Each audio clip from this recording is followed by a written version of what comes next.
And we are live. Welcome back in, guys, to Lowell Talks episode number 2, where we discuss entrepreneurship, creatives, videography, cinematography, video editing, you name it. And today's episode is going to be centered around the platforms that I think you should be spending your time on.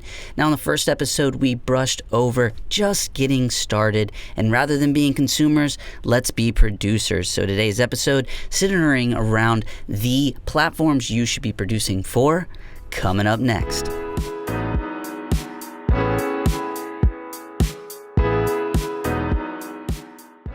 Okay, so let's just be honest. If you're listening to this podcast, that guarantees me you are 100% on Facebook, Instagram, Twitter, YouTube, or the internet in general. So that leads me to my first question. What platform should you be spending the vast majority of your time on?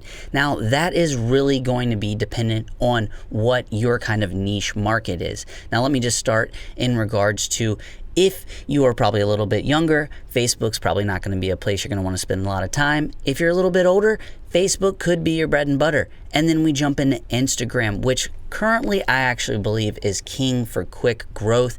And hear me out in regards to why. One thing, Instagram being so low-hanging fruit in regards to photos and videos, and basically people wanting to be getting content on a daily basis, if not multiple times a day.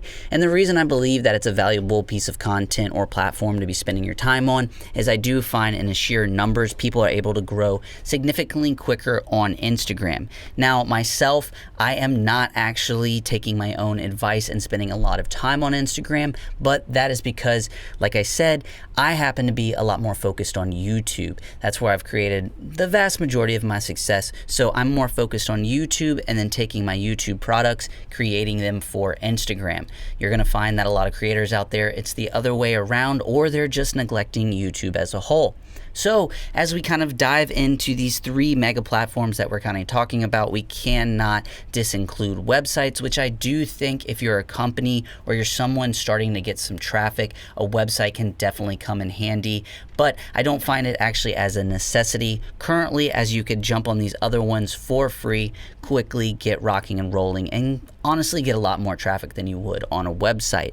So if we were going to rank the 3, YouTube, Facebook, and Instagram, and then we will go ahead later and discuss some of these other platforms I think you should be dabbling in. But the 3 kings sitting at the top, I'm going to be honest with you, for most of you guys that would either be listening to this or you just are really trying to figure out where you should spend your time, Instagram's going to be the best because all of us can take photos, kind of doctor them up on our phones, and really make them nice for Instagram. And that's a good way to just get people to like and share, or even just start following you. Photos are simple, and everyone's kind of recharging their photo battery every day through Instagram. So I highly would say, if you're wondering which platform to get started on, I would get started on Instagram. And then that leads me to the second most kind of valuable one that I would say is going to be YouTube. But when I say the second most valuable, it's actually the most important to me, and I actually believe in the long term it can sustain the best audience. It really will give you a good read on true subscribers, people that are actually engaged for what you are creating. So diving into YouTube, that's going to be something where if you are willing to go video heavy, and when I say video heavy, all you need is a cell phone to get started when it comes to YouTube. You could use a GoPro if you wanted, but simplest form would be an iPhone.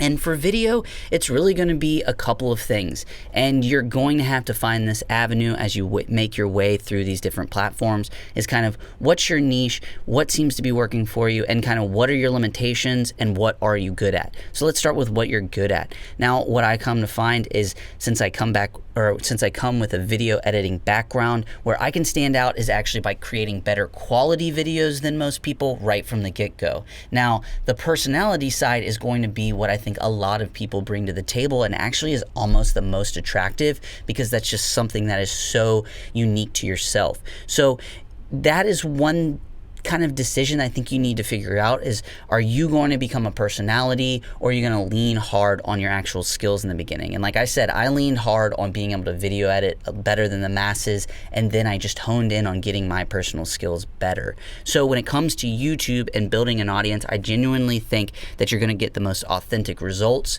It's going to take the longest. It's probably going to be the most frustrating, but in a lump sum, YouTube is growing so fast, and so many people are moving over there to either create shows or to be product pushers or to just be influencers, you name it, moms, pops, dads, kids, parents, single people, it does not matter. My go-to kind of answer in regards to why I think everyone should be doing YouTube is, whatever you are currently into, I guarantee you there are 100,000 other people out there on YouTube that are interested in exactly what you're into, and probably very interested in your particular individual perspective on that particular category.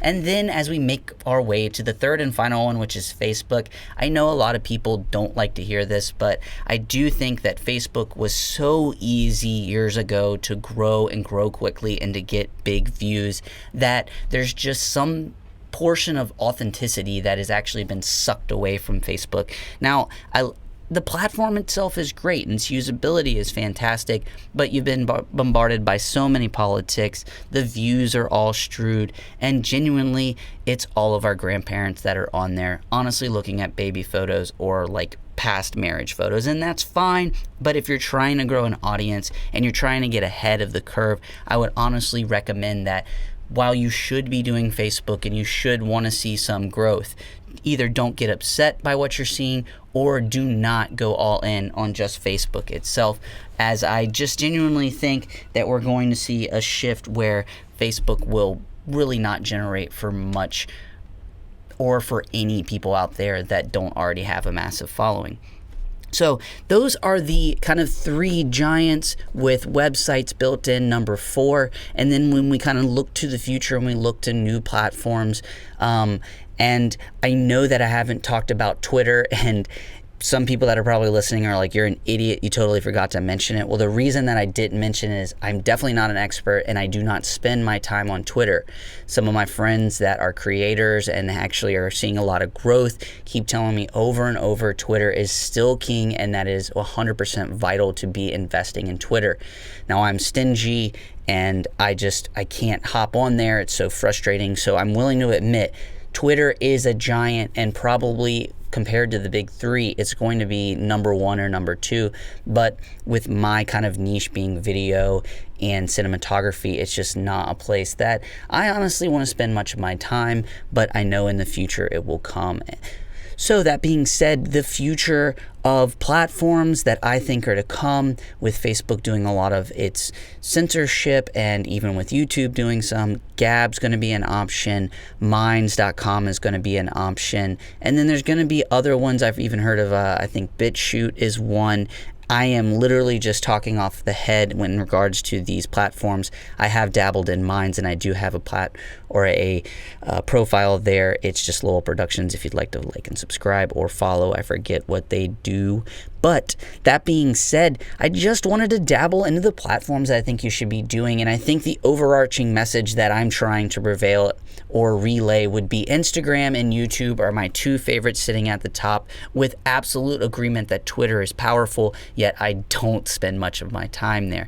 But hey guys, this has been episode number 2 of Lowell Talks, where I discussed a little bit of the platforms and the ones and the time that I think you should be spending on them. I'd love to get some feedback from you guys in regards to, do you like this kind of style? Do you want me to keep going longer? I just feel like this is something that I can get off my chest relatively frequently and give you guys a little bit of insight of what's going on in my life, what I'm seeing, the trends, and hopefully you can take some of this information and use it to the adventures and journey that you guys are currently out there venturing upon. But as always, guys, it's Trey Lowell with Lowell Productions and episode 2 of Lowell Talks. I look forward to hearing from you guys in the next episode. I'm out.